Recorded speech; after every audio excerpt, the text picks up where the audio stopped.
in terms of talking about whether moderate intensity continuous exercise can improve VO2, from my reading, the less aerobically fit you are, so if you're someone that has metabolic syndrome, is not doing any type of cardiovascular exercise at all, the greater VO2 improvement you could get from moderate intensity. And then as you become a more fit athlete, then it might be that HIIT's going to be what's going to help you continue to build on that. Yeah, that's a good point. So you sort of squeeze most of the sponge dry with that sort of lower moderate intensity stuff. And then when you want to like get those last few drops out, that's where you maybe add in that HIIT training. Where you're going to get that, obviously, those central benefits to the heart, to the lungs. And again, another interesting takeaway was the difference between these central adaptations and peripheral adaptations, where these lower intensity, long duration, continuous steady state exercises can help you with that peripheral, like the mitochondria, those powerhouses, those machines. We can get them to function better, more efficiently, whilst if you want to create more machines, we've got to hit those. You got to redline that HIIT training, get to that dark place, and really push yourself. Perhaps the most interesting thing that came out of this was afterwards when you were looking through some studies, and we found what the minimal effective dose seems to be for HIIT. Right. This is really important, right? In terms of, because people probably think, well, what does this mean for my weekly program? So share some information on that. From what I've read in most of the literature, there's a very standardized HIIT training protocol that you'll see in the studies. A lot of authors have used the same studies. 4 by 4 minute intervals. But within that 4 minute interval, so let's say within the 4 minute interval or the on time, you're training at above 85% of your max heart rate, up to 90, 95 even. For 4 minutes straight. For 4 minutes. And then you have like a 3 minute rest. You have a 3 minute rest and you repeat that 4 times. Yeah. So the whole thing takes about 40 minutes. Yeah. By the time you get through. It's usually warm up, cool down with 3 minute rest between everything. It's like 35 minutes, let's say. Okay. You see that a lot in the studies. And also during that 4 minutes, it's not necessarily 4 minutes straight of like as hard as you can. Some studies do a 30 on, 30 off for 4 minutes, rest for 3 minutes, go again, 30 on, 30 off. But is the idea for your average heart rate during that 4 minutes should be at 85%? Above 85, yes. Above 85. Correct. So even in the 30 seconds rest, if you're coming down to 50% of your max heart rate, you're not really So let me ask you a training. question while we're going through this. Yeah. Because often I think something like F45 is conflated with HIIT training. But HIIT training in the evidence, like in the studies, is this protocol you're talking about, which is 85% of your max heart rate. Mm-hmm. And those are the studies that are then looking at, well, how does this type of training affect certain outcomes? So could we say that something like F45, is that equivalent to that type of training? Great question.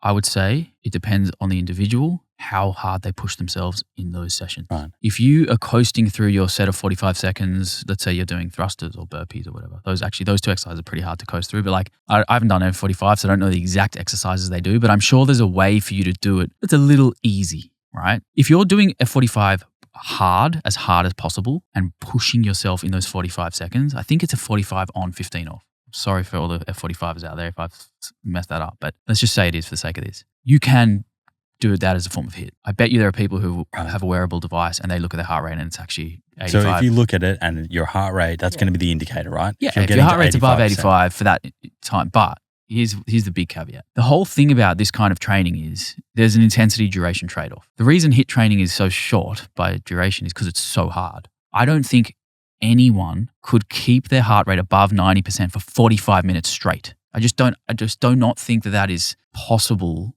especially long term. Maybe if you do the hardest workout of your life, you can do it. But the whole point about HIIT is it's actually short and sharp because it's so difficult. You can't do it for long periods of time. So my guess would be most people aren't doing it as to the same degree of HIIT that you would see in the literature in terms of their heart rate above 85 the whole time. Yeah. That's my guess. I don't know a lot about that. Could be wrong. That training. I know they have different programs. So they might have some that are more focused on that, and then they have some that are more focused on strength. But yeah, I think it is fair to call it high intensity interval training. I think the heart rate definitely is significantly higher than most other forms of training. And like I said, if you really push yourself, I mean, it can hurt. There's no doubt about it. I guess the important thing that I was trying to get to is that what we're going to talk about and what the studies have shown, this is based off a protocol that is a little bit different.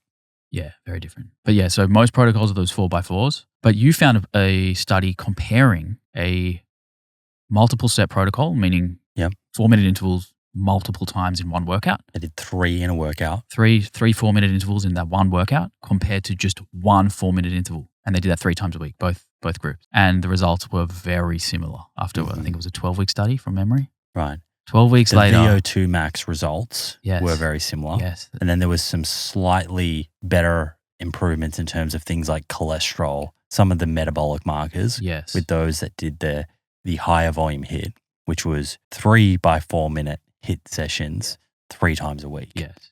But the VO2, so the measure of cardiorespiratory fitness, was really similar. Very close. Yeah. It was 10 versus 13% increase in VO2 after 12 weeks between the group who did it once. Yeah. 1 interval per session versus 3 intervals per session. So for people out there who are thinking, well, how much HIIT do you need to do? Well, it seems like a possible minimum effective dose could be 1 hard 4-minute interval where you really do get your heart rate above 85 and you hold it there for 4 minutes. That's a minimum dose that could get you a 10% improvement in VO2 after 12 weeks. And that VO2 improvement, just to quantify that, because we looked at another paper, what does that actually look like in terms of, say, if you commit to doing 1 4-minute bout of HIIT 3 times a week, right? And you get that 10% improvement. I think it was 5 milliliters per kilogram per minute. That was the VO2 improvement, like in an absolute amount. Yep.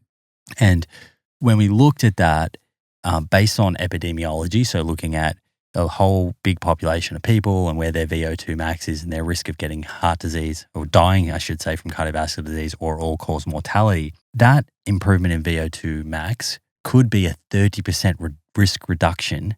You could reduce your risk, relative risk, compared to yourself before you change your VO2 by 30%, your cardiovascular mortality risk and all-cause mortality, right?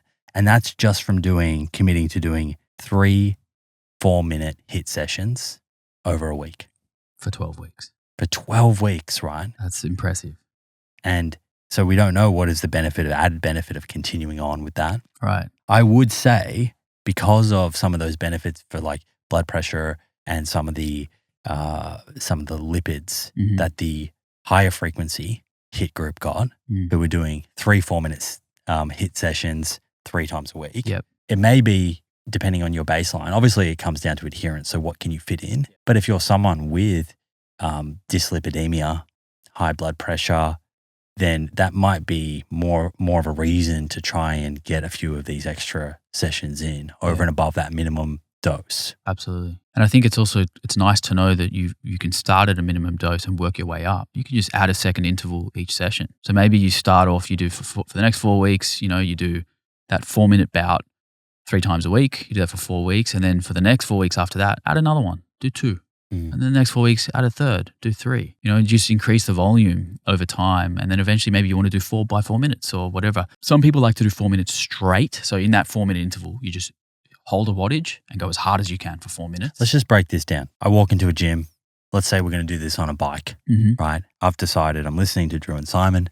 I want to do a 4-minute HIIT session. There's a bike in front of me. What do I do? Okay. So warm up.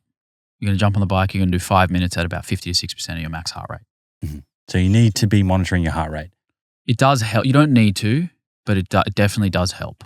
Okay. I think it is important. So without going too deep into this, because this could be a 6-hour pod on its own, Sure. You need to know how to calculate your max heart rate. Most devices like a Whoop or a Fitbit will have that built in. Like there's an algorithm that figures out for you based on you've been wearing your thing for a while. It knows how old you are, whatever. It'll tell you what your max heart rate is. The most simple estimation or calculation is 220 minus your age. There's way better ones out there now, but we'll come back and do a whole episode on this. Yeah. So roughly know your max heart rate. Using that number, do you know what 90% or 85% of your max heart rate is? Let's say 85. Let's say the lower limit. 85% of your max heart rate. Right. The HIIT zone is 85 and above. So it can go up to 100. Some people can push it that hard. Jump on a bike for 5 minutes.